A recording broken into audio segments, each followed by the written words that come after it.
"You don't belong here." The headmistress's cold voice echoed through the elegant parent-teacher meeting hall of Westbrook Academy.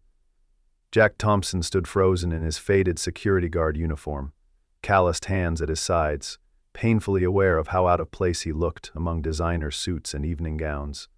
But he couldn't miss Emma's presentation tonight. His daughter had worked too hard. As every head in the room turned to stare, a tall man in military dress uniform stepped forward, stood at attention, and saluted Jack. "Major Thompson, sir. It's an honor to see you again, Commander. Where are you watching this video from? Share your thoughts in the comments below." Jack Thompson never expected life to turn out this way. At 37, the former Special Forces commander now worked 3 shifts as a shopping mall security guard, a far cry from leading elite military units into high-stakes missions.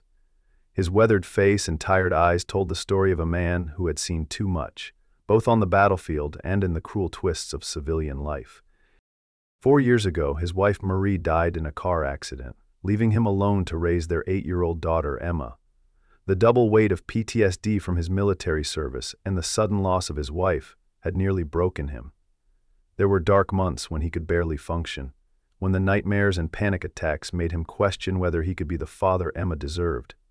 But for her sake, he fought his way back from the edge. They lived in a small 2-bedroom apartment on the outskirts of the city. It wasn't much, but Jack kept it immaculately clean and tried to make it feel like home. Every spare dollar went toward Emma's education at Westbrook Academy, where she'd earned a partial scholarship. The prestigious private school was their one luxury, a promise Jack had made to Marie that their daughter would have every opportunity they never had.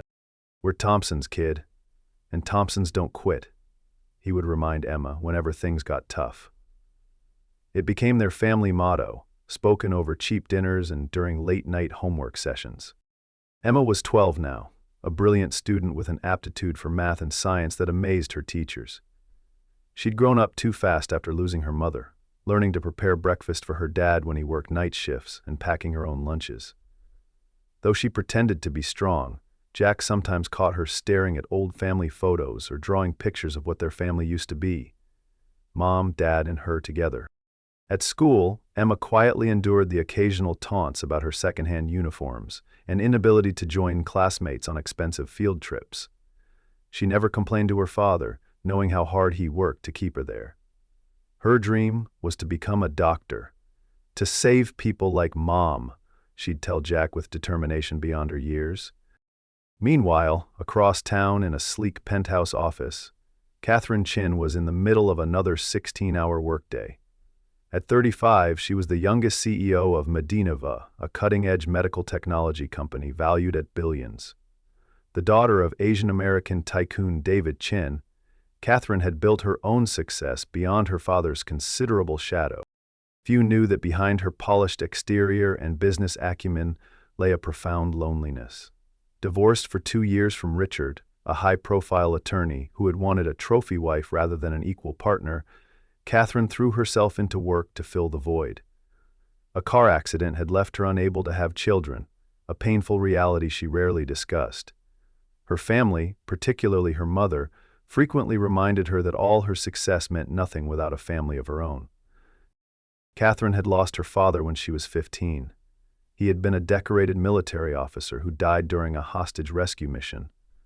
The memory of his dedication to duty had shaped her life philosophy, though she rarely spoke of him. His old pocket watch remained her most treasured possession, though it had stopped working years ago. As a major donor to Westbrook Academy and board member, Catherine regularly attended school functions. It was at the annual science fair that fate brought her path crossing with Jack and Emma Thompson. Emma's project on biomedical engineering applications for trauma care had immediately caught Catherine's attention.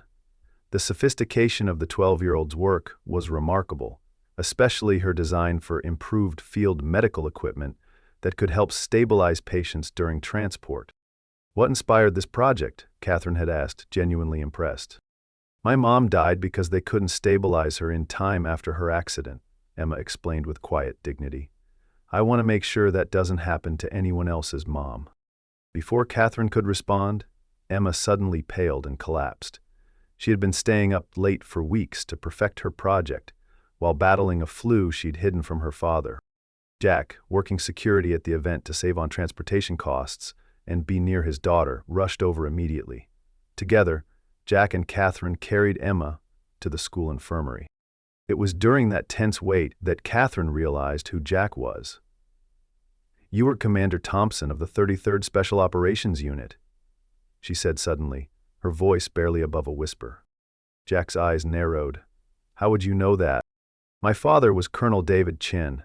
Your unit attempted to rescue him and other hostages in Fallujah. He told me about you before he died. He said you were the finest officer he'd ever served with." Jack remembered the mission clearly, one of his last before retiring. They had rescued 14 hostages, but Colonel Chen had been critically injured. He had died days later in a military hospital. "He spoke of you with great respect," Catherine continued. "He said you refused to leave any man behind, even under heavy fire." For the first time in years, Jack felt seen for who he had once been, not just the struggling single father in a security guard uniform. When Emma recovered and returned to school, Catherine found reasons to stay connected. She created a mentorship program at Metanova specifically for promising students interested in medical technology, with Emma as its first participant. At first, Jack was hesitant. His pride made accepting help difficult, especially from someone so clearly wealthy and successful. But seeing Emma's excitement about the program weakened his resistance. "Dad, Ms. Chen says I could intern at her labs next summer if I keep my grades up. They're developing exactly the kind of equipment I want to design someday." So began a tentative relationship. Catherine would send educational materials and books through Jack, creating opportunities for conversation. She learned that despite his current circumstances, Jack was well-read and thoughtful, with insights on everything from classical literature to international affairs. As weeks passed, Catherine began driving Emma to school on mornings when Jack worked early shifts. Their brief exchanges in the parking lot gradually lengthened into conversations about Emma's progress and eventually their own lives. One Saturday, Catherine called Jack in desperation when a pipe burst in her office. Between professional plumbers being unavailable and an important client meeting on Monday, she was panicking. Jack arrived with a toolbox and fixed the problem in 2 hours, refusing payment but accepting dinner for himself and Emma. That evening marked a turning point. Catherine taught Emma how to make her father's favorite dumplings, a recipe from her own childhood. When Jack arrived to pick up Emma, the apartment was filled with laughter and the smell of home-cooked food. He stayed, and for a few hours the three of them existed in a bubble of warmth that felt strangely like family. Late one night, Emma developed a high fever that wouldn't break. Panicked, and with no car available, his was in the shop, Jack called Catherine. She arrived within 20 minutes, drove them to the emergency room and stayed all night, her hand occasionally finding Jack's in reassurance as they waited for news. In those quiet hospital hours, barriers fell. Jack spoke of his fears of failing as a father, of the nights he lay awake, wondering if Emma would be better off with a normal family. Catherine shared her loneliness, the emptiness of success without connection, her inability to have children, and the judgment she faced for being divorced and childless at her age. "Sometimes I wonder what all this success means when there's no one to share it with," she admitted in a rare moment of vulnerability. Emma recovered quickly, but something had shifted between the adults. Catherine began appearing more regularly in their lives. She helped Emma with science projects while Jack prepared simple dinners in the kitchen. He fixed her father's pocket watch, a feat several professional jewelers had declared impossible. She secretly arranged for Emma's partial scholarship to become a full ride, telling Jack it was based on academic merit. One evening, Emma asked Catherine a question that caught everyone off guard. "Can you teach me how to do makeup? I don't know who to ask about the things Mom would have taught me." The request revealed the depth of their developing bond. Catherine became Mrs. Cat to Emma, who began calling her daily to share school stories and ask advice about growing up. Jack found himself smiling more, the weight on his shoulders lightening imperceptibly. During a Christmas gathering at Catherine's penthouse, Jack presented her with a handcrafted wooden box he'd made for her father's watch. It was the first gift he'd given anyone since Marie died. Catherine's eyes glistened as she opened it. "It's beautiful," she whispered, running her fingers over the polished surface. No one has given me something made by hand since my father carved me a tiny chess set when I was 10. Later that evening, as Emma dozed on the couch, exhausted from excitement, Jack and Catherine found themselves standing close together near the Christmas tree. For a moment it seemed they might kiss. Instead, Jack squeezed her hand gently, a gesture that somehow carried more intimacy than a kiss would have. But paradise rarely lasts, especially for those who have known suffering. The breaking point came on a rainy Tuesday when Jack was using Catherine's laptop to look up a recipe while she helped Emma with homework. An email notification popped up, a confirmation of tuition payment for Emma, not just for the current semester, but for her entire high school education. Jack's face darkened as he read further. Another email revealed Catherine had purchased a small condo near the school and placed it in Jack's name. His hands trembled as the realization washed over him. She'd been secretly managing their lives, making decisions without consulting him. When Emma went to bed, the confrontation erupted. "I don't need your charity," Jack said, his voice dangerously quiet. "We're not some project for you to fix." "I was trying to help," Catherine responded, hurt evident in her eyes. "I care about you both, about our family." "Our family?" Jack's laugh was bitter. "There is no our anything. You don't understand what it means to struggle, to be responsible for someone else's life. You can't just buy your way into our lives and call it family." "You think I'm trying to buy your affection," Catherine's voice cracked. "I'm trying to help people I love. We don't need your help. We never did." The words fell like stones between them. "I want you to stay away from us, from Emma. We managed before you, and will manage after." The hurt in Catherine's eyes was like nothing Jack had seen, but his pride had been wounded too deeply. She left without another word, shoulders straight but tears streaming down her face. Emma didn't understand the sudden absence of Mrs. Cat in their lives. Jack offered no explanation, only saying that they needed to focus on themselves for a while. The girl grew quiet, her enthusiasm for school dimming. Jack took on extra shifts to cover the tuition he now had to pay in full, coming home exhausted, barely seeing his daughter. Catherine respected Jack's wishes and maintained her distance, though she sent one text. "I'm sorry if I overstepped. I never meant to hurt you. You both mean more to me than you'll ever know." Jack didn't respond. He deleted the message but couldn't delete the hollow feeling in his chest. 2 months of strange silence passed before disaster struck from an unexpected quarter. Jack was served with custody papers. Emma's maternal grandmother, Sarah, was suing for custody, claiming Jack's financial situation and work schedule made him an unfit parent. Behind the legal maneuver was Richard, Catherine's ex-husband, who had taken on Sarah's case pro bono. "The child needs a proper family environment, not a father who works 3 jobs and is rarely home," the legal document stated coldly. Previous trauma and PTSD episodes raised concerns about Mr. Thompson's stability as a caregiver. The court temporarily placed Emma with her grandmother during the proceedings. The night Jack had to pack her bag was the closest he'd come to breaking since Marie's death. "I don't want to go, Daddy," Emma sobbed, clinging to him. "Please don't let them take me." "It's just temporary, sweetheart," he promised, though uncertainty gnawed at him. "Remember, we're Thompsons. We don't quit. I'm going to fight for you." Emma called him every night, crying herself to sleep. Sarah, still bitter about what she perceived as Jack's role in her daughter's death, moving them to a city far from family for his military career, was coldly efficient in caring for Emma, but offered no emotional warmth. "She needs a real family," Sarah told Jack during a supervised visit, "not a father who can barely keep a roof over her head." Local media picked up the story. "Decorated veteran fighting to keep daughter too poor to parent." The headline stung, but Jack had faced worse odds in combat. He refused Richard's settlement offer of regular visitation rights in exchange for surrendering custody. Instead, he sought help from a veterans legal aid center, where he met Monica Rivera, a tough-talking attorney who specialized in family cases involving service members. "They're using your service to connect PTSD against you," Monica explained. "But we'll show them that your military background makes you more, not less qualified to raise your daughter."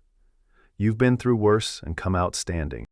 Jack had meticulously documented his life with Emma through video diaries and photos.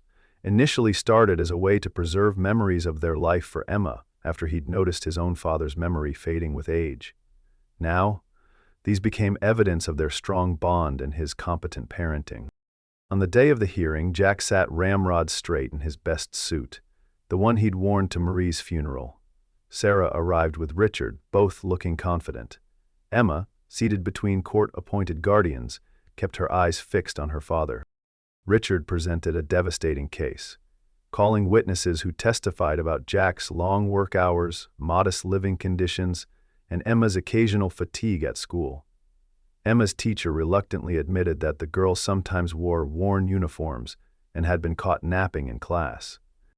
When Jack's turn came, he spoke with quiet dignity. "I'm not perfect. I've struggled since losing my wife, but everything I do, every extra shift, every sacrifice, is for Emma. She is my world." The judge asked the question that would determine everything. "Emma, who do you want to live with?" Before Emma could answer, the courtroom doors opened. Catherine entered, followed by General Williams, in full dress uniform, and several men Jack recognized from his unit. Jack's heart hammered in his chest.